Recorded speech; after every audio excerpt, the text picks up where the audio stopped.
Well, hello guys, welcome back. Loki's trying to choke me on my coffee. He's back here. Yeah. He's making sass. And I said, "Don't use sass." And he goes, "Yeah, sass." I almost choked in laughter on my coffee. Yeah, you're such a genius. You're so proud of yourself. I actually knew Balder for a very long time. Balder is as gifted a liar as his father. He's as gifted a shape changer as his father. And he will tell you what you need to hear until it's time for you to hear the truth, because he would rather you live with a lie that you can live with than to have to face a truth before you're ready, because he knows humans quite well, in my experience. And he knows how far he can press you, and he knows when pressing you would be a disaster. And he knew that if I went to the Norse gods straight away, it would have been a disaster. And gods know I could be a ranting atheist or something at this point. And he knew I had to take the long, hard road of decades back around and come back home. And the gods just merrily walked this road with me, and they all lied profusely because they're Norse gods and they're good at it. And they came to me in different forms, and that might seem very cruel, because I was even asking, I was like, why would you keep coming to me in these different forms? And they were like, you weren't ready. You thought you were ready, you weren't ready, because I was one of those people, like, I was raised with classical education, not that it was fancy, it was public school education. But you were taught that the Greek gods were wonderful and elegant and everything else. And Greeks were how we got all over society. And every other society, every other culture except for the English, they were all dirty baboons, and they were hitting each other in the head, and that was all you needed to know about Polish or German or Italians or anything else. And I was always like, that doesn't sound right, but that's what they're teaching us in school, so okay. So you imagine the German pride they gave me. And, the only thing Germans were known for was engineering, and we got respect for that. The only thing Italians were known for was maybe art and cooking. I so varied. I so very talented. And it was not the best way to come, and it wouldn't have been the best way to work with the Norse gods, having been told they were dirty inbreds that just hit each other on the head a lot. Basically, that's all you needed to know about the Norse gods, according to our teachers. They were actually, I can't remember why, but they were afraid of them. And remember, this was decades ago, so there were no damn movies or comic books, and the interwebs hadn't been invented yet, my dears. At least not out in the backwater I grew up in, so it was not like they were afraid of something. They certainly weren't afraid of comic books.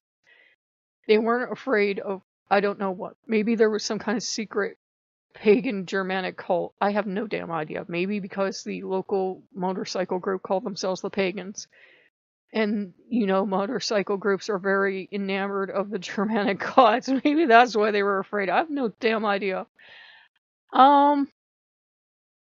But it was a thing of, I had to walk these decades kind of alone and without my family, and yet they were always with me. It was just an illusion that I didn't have my family with me.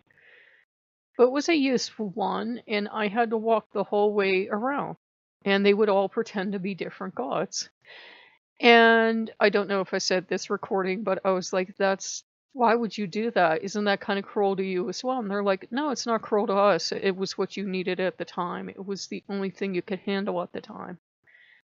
When I lost my mom, it made a lot more sense in my cosmology for this weird goddess from South America to want to spend time with me than for a Norse goddess known for dancing around and partying, and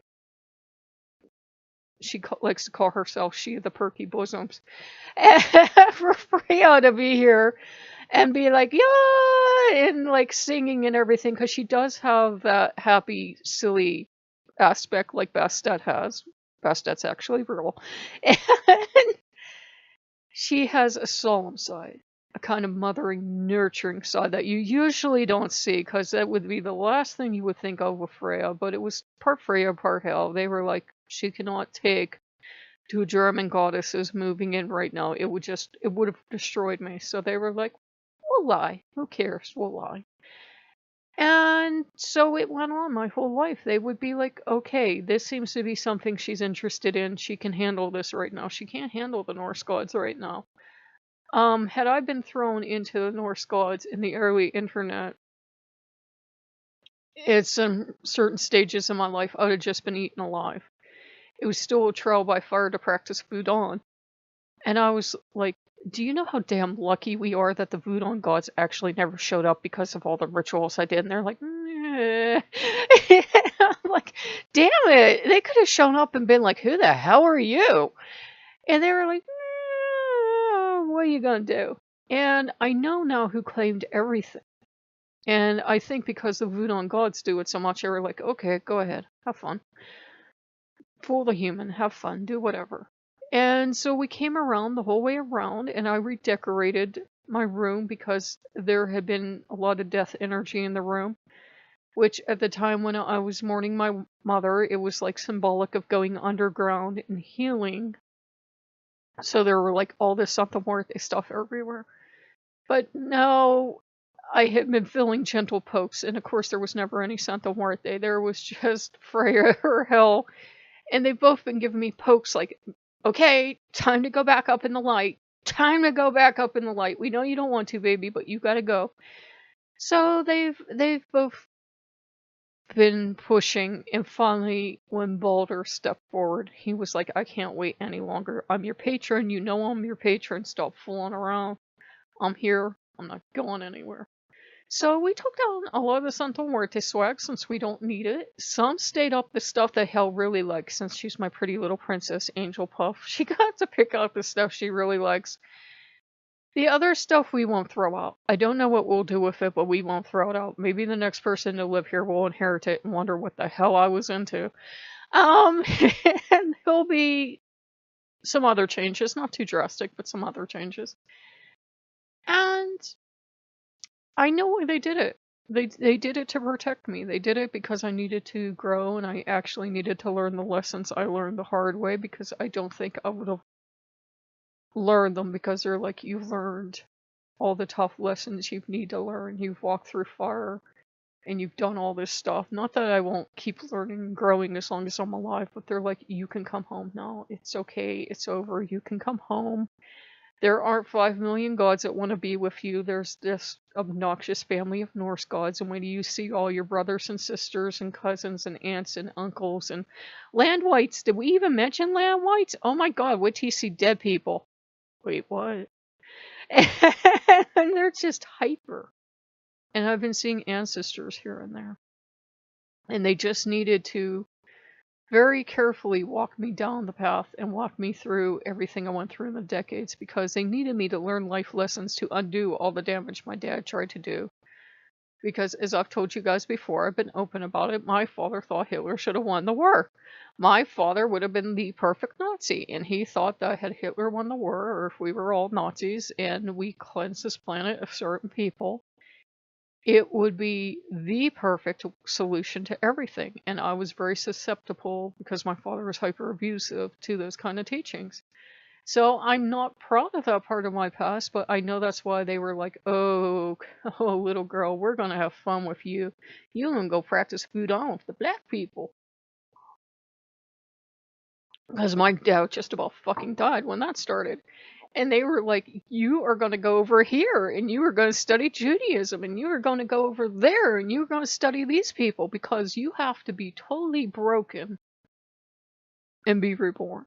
You have to see how fucked up your father's ideology was. I've never met a certain Norse god that was like, oh yeah, we loved Hitler. He was the greatest thing ever.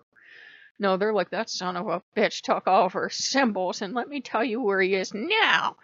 And you have to remember that. We currently have people trying to steal our gods and make them into hate symbols. And it isn't just happening to us. If it's any comfort at all, and it probably isn't, there are people trying to steal the gods of every culture. And They really don't believe in these gods, because if they did, they'd be careful of what they did. But they're trying to steal them and make them into hate symbols.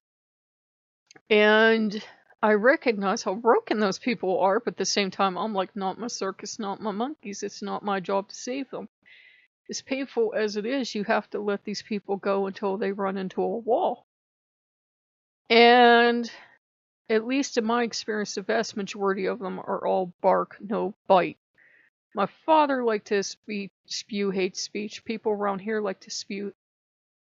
I swear I saw someone like to spew hate speech, but in the vast majority of cases, they won't act on it. They're just dumbass racists, and that's how they feel good about themselves. That's how they feel better about themselves.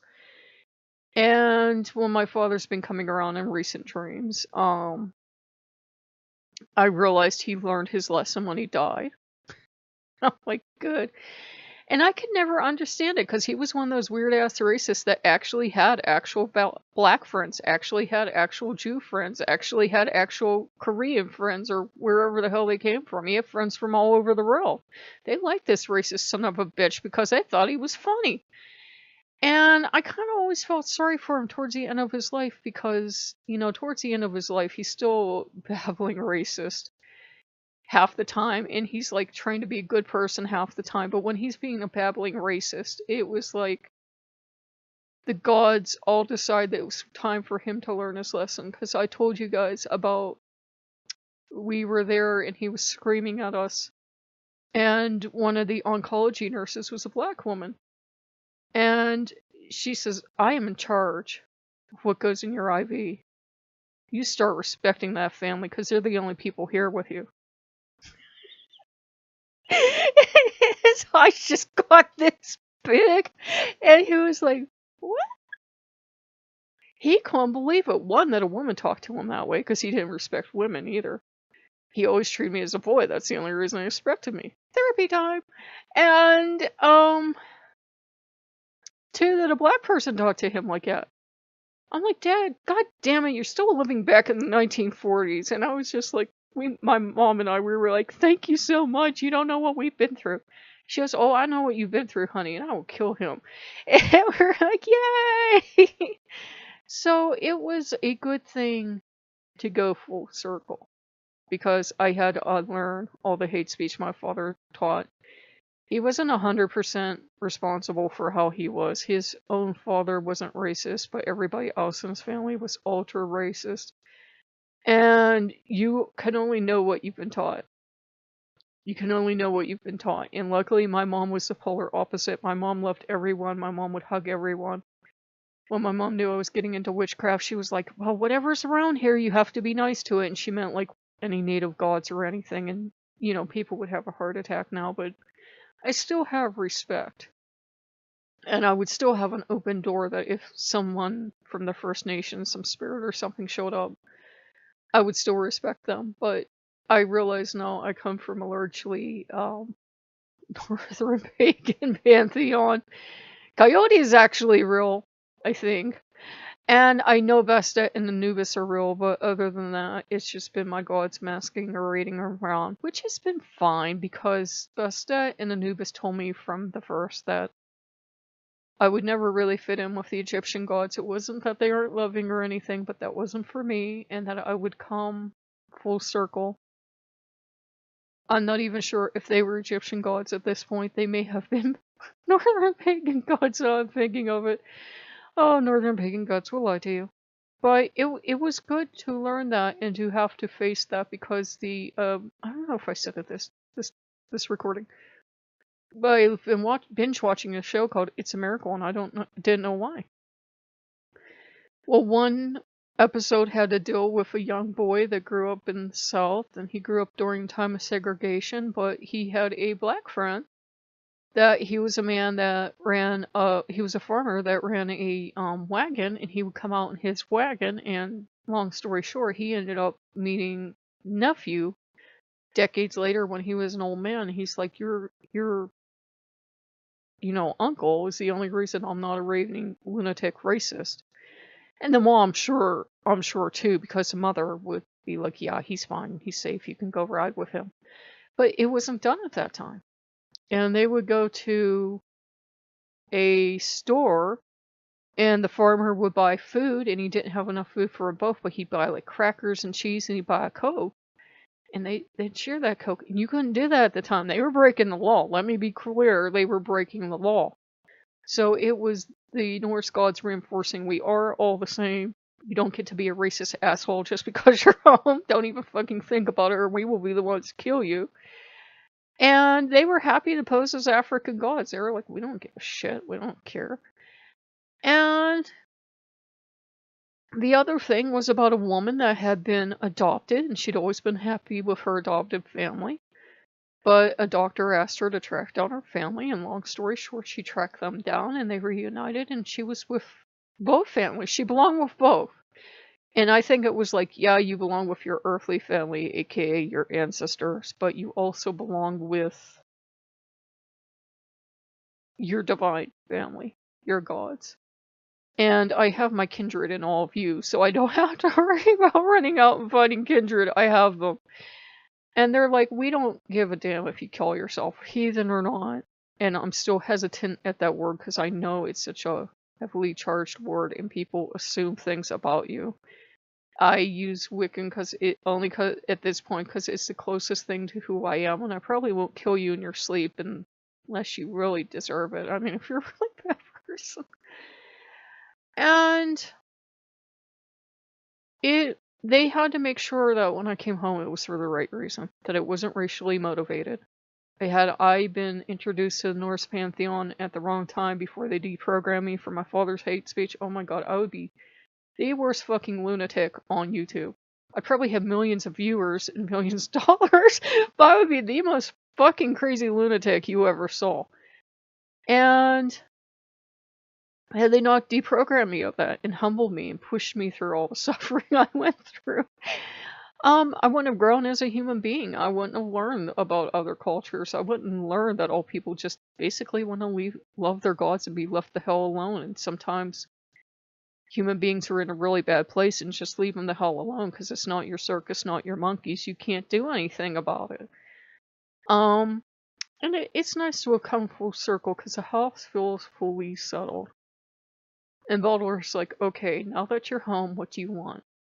I said, you're gonna hate me. He's like, what? What do you want?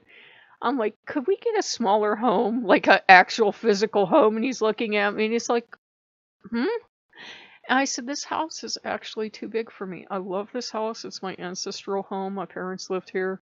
My grandparents were here. Well, my grandmother's. My brother was here. But at the same time, there was a lot of violence in this house. And for my dad. And it would be nice to go somewhere new and start over and somewhere a lot smaller. And I said, I really can't afford to take care of this house. I said, it would take a miracle, but I've been binge watching shows on miracles. I said, I'd like a nice little one-story house. It would only need to be as big as this first floor. All I would need is a little chair. I wouldn't even need a living room. I would just need a bedroom and a kitchen and a bathroom. That's all I would need. You need somewhere to clean your clothes, but that's it. And I'm like, I don't need a huge amount of room for one person. I'm getting to the age now where I'm like, unless somebody gifted me $5 billion in a 40-room mansion, I don't want that anymore. I'm not even interested. I'm not even interested in a home this big because I don't use it, and it's a shame. I'm like, it could go to some young family just starting out, and I could move to a house of my own. I mean, this is a house of my own, but I could move to a very small house. One floor, please, so the old niece don't have to go up and down stairs because it's getting more and more difficult. And I can't afford to have someone come in and clean. I mean, I keep the place clean, but I can't afford to have help come in and clean or do the wash or something like that. So I said, that's what I would like to do. I would like to move into a cute little house. I'm seeing a blue house with a picket fence, but, don't quote me. I'm like, I would like a nice little home, and I would like to have, enough money to pay for my groceries and utilities and that, and not live extra crazy fancy, though there's nothing wrong with that, but just to be able to do what we do, to watch YouTube, to listen to music, to try to work out while my body's healthy enough to work out, to cook at home mostly, to go out occasionally for treats, and to go crazy at Yule, and then have to run like crazy because I can't do basic math. But that's all I want out of life. I know I'm so inspired. But I figured I would share that with you guys because when Balder comes, he's a great blessing. And he's been with me all my life in a sense, but when he finally stepped forward, he's like, I'm your other patron. It's time for you to stop all this nonsense.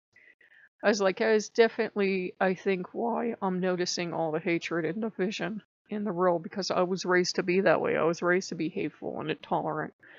My dad would have been so damn proud of the idea of a wall. Are you kidding me? He would have built the damn wall himself. He would have been like, how big a wall do you need? I will build it.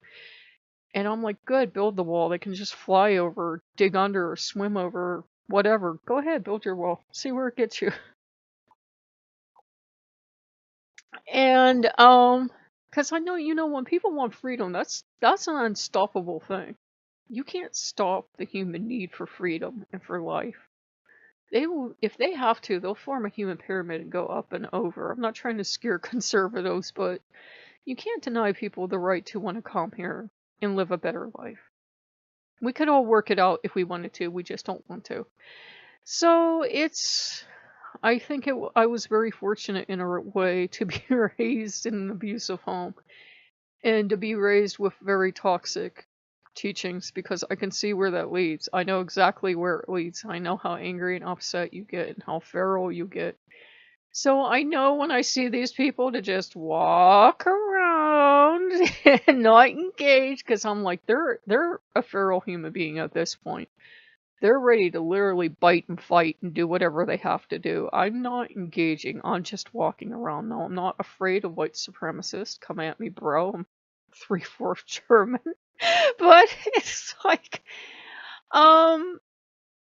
it's nothing I have to engage with either. The fire will die out in them sometime, and they'll realize that maybe quite possibly they were wrong, and everybody that's here is here, and you just have to deal with the fact that we're all different and don't let it bother you so much. So if you guys like what you see, like, comment, subscribe, and I'll see you later. Bye bye.